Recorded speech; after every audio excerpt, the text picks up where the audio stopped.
Hello friends, मेरा नाम है राकेश और आप देख रहे हैं मेरा चैनल द हॉरर बॉक्स। और आज की नई कहानी लेके आया हूँ। अगर अच्छी लगी तो सब्सक्राइब कर लेना और बेल आइकॉन को जरूर दबाना। इस कार्यक्रम के सभी पात्र, उनके नाम, स्थान और घटनाएं पूरी तरह से काल्पनिक हैं तथा किसी भी जीवित या मृत व्यक्ति, घटना या स्थान से इनकी समानता एक संयोग मात्र है। हमारा मकसद किसी भी व्यक्ति, धर्म या समुदाय को आहत करने का नहीं है। भूत प्रेत और किसी भी अंधविश्वास को हम चैनल या कंपनी दावा नहीं करते।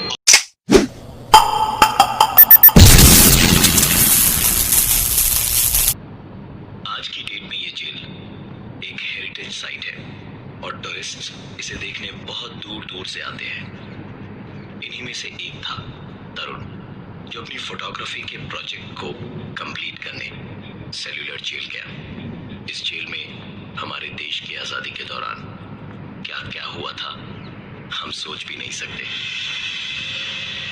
तरुण ने वहां जाते के साथ ही एक गाइड को अपने साथ ले लिया ताकि उसे जेल घूमने में कोई दिक्कत ना हो और कोई भी इंफॉर्मेशन वो मिस आउट ना करे। सबसे पहले गाइड ने उसे हैंगिंग रूम दिखाया, जहां कैदियों को फांसी की सजा दी जाती थी।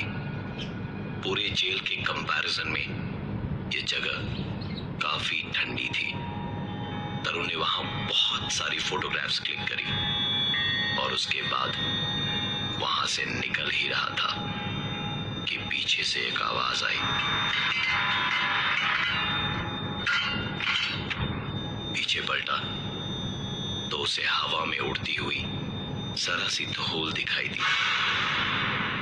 इसके बाद गाइड तरुण को ले गया टॉर्चर रूम, जहां उस जमाने के टॉर्चर को आज के लोगों को समझाने के लिए पुतले रखे हुए थे।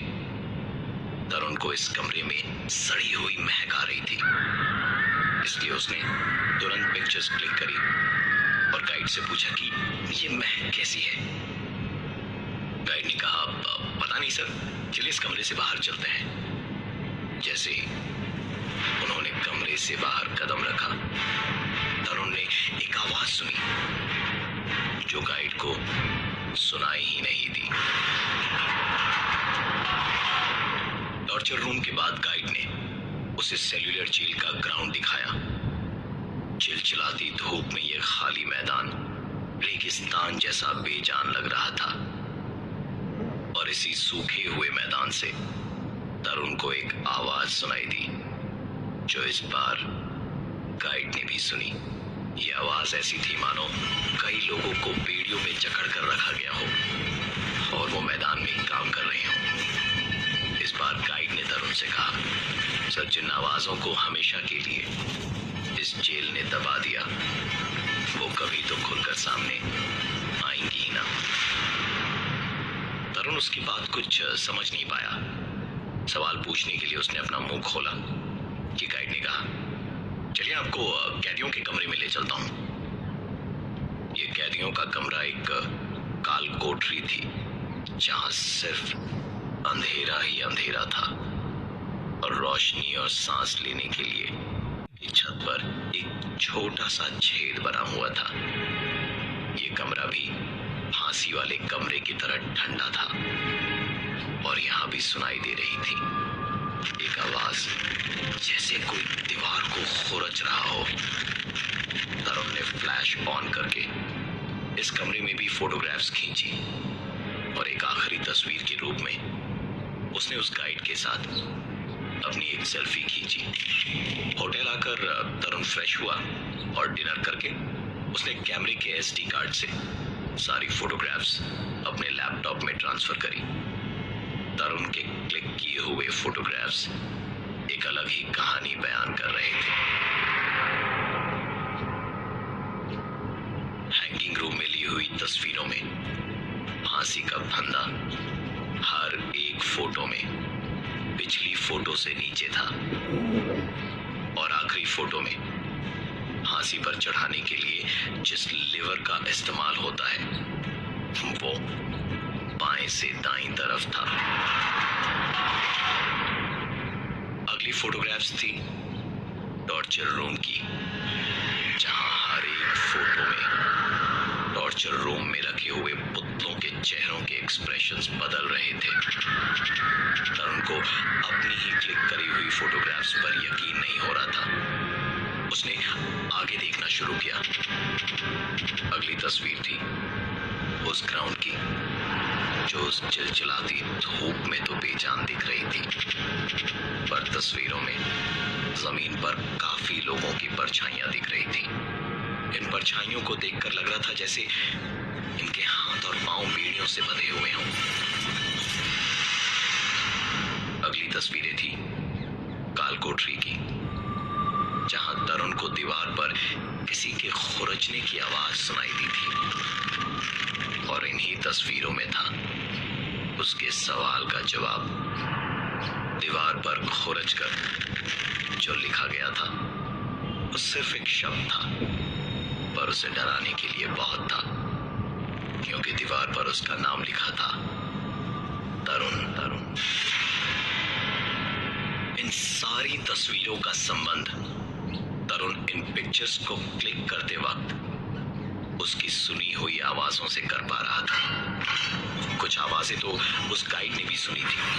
जब ये ख्याल तरुण के दिमाग में आया, उसने तुरंत अपना फोन निकाला और उस गाइड के साथ क्लिक की हुई सेल्फी ढूंढने लगा।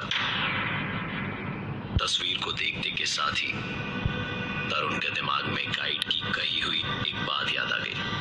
सर, जिन आवाजों को हमेशा वो कभी तो खुलकर सामने आएंगी ही ना। तस्वीर में तरुण को अपने साथ कोई गाइड नहीं, उस गाइड की जगह एक पुराना अंग्रेज अफसर दिखाई दे रहा था। ये सब कुछ तरुण की समझ से परे था। वो अपने इन सारे सवालों का जवाब ढूंढना तो चाहता था, पर उसके लिए उसे रात भर इंतजार करना पड़ेगा, क्योंकि जेल अब सुबह ही खुलेगी।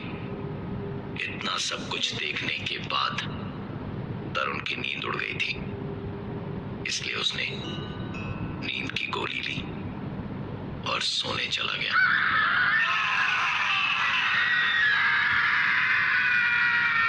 आंख खुली तो दोपहर के 1 बजे थे। अजीब सी जलन उसके पूरे शरीर में हो रही थी। आईने में जाकर देखा तो गर्दन, हाथ और पीठ चारों तरफ रैशेस थे और शरीर में दर्द भी था। इसका मतलब कि कल रात सपने में उसने जो टॉर्चर देखा वो किसी और के साथ नहीं, बल्कि उसी के साथ हकीकत में हुआ था।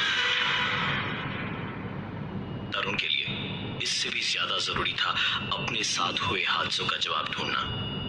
दिन मंगलवार का था और सेलुलर जेल पहुंचते पहुंचते दोपहर के 3 बज चुके थे।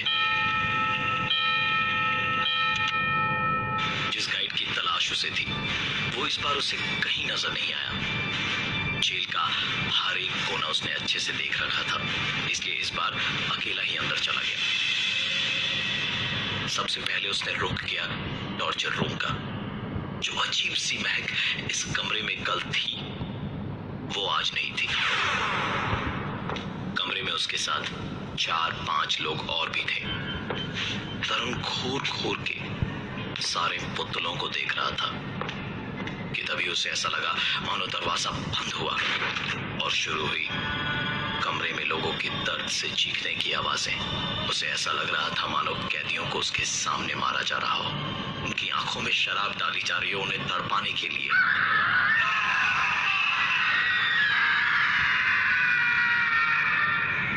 इस चीख से तरुण का ध्यान टूटा और उसने देखा कि कमरे का दरवाजा खुला है और लोग उसे घूर रहे हैं। तरुण जैसे ही कमरे से बाहर निकलकर कॉरिडोर की ओर आगे बढ़ा कि उसने फिर से एक जानी पहचानी आवाज सुनी।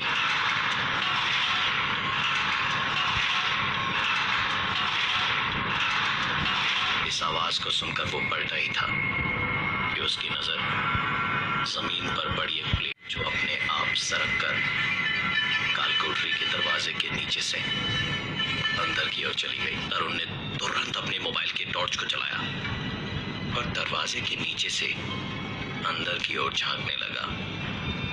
टॉर्च की उस रोशनी में अंदर जहां तक दीवार थी उसे कुछ नजर नहीं आ रहा था। तरुण वहां से अपना चेहरा हटाने ही वाला था कि जेल के अंदर से दो आंखें उसे ताड़ने लगी और एक आवाज उसके कानों तक पहुंची, बाहर निकालो मुझे। ये देखने के बाद तरुण को अब अपने किसी सवाल का कोई जवाब नहीं चाहिए था। वो वहां से सेल्यूलर जेल की एंट्रेंस की तरफ भाग ही रहा था कि उसके भागते हुए कदम एक दरवाजे के ठीक सामने रुके।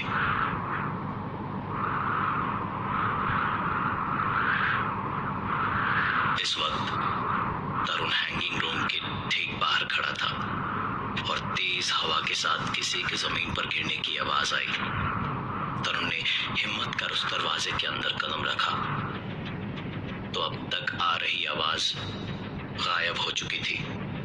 तरुण ने जैसे ही कमरे से बाहर कदम रखा वो आवाज फिर से शुरू हुई और इस बार उसने कमरे के अंदर वापस कदम रखा तो आवाजें बहुत जोर पकड़ चुकी थी।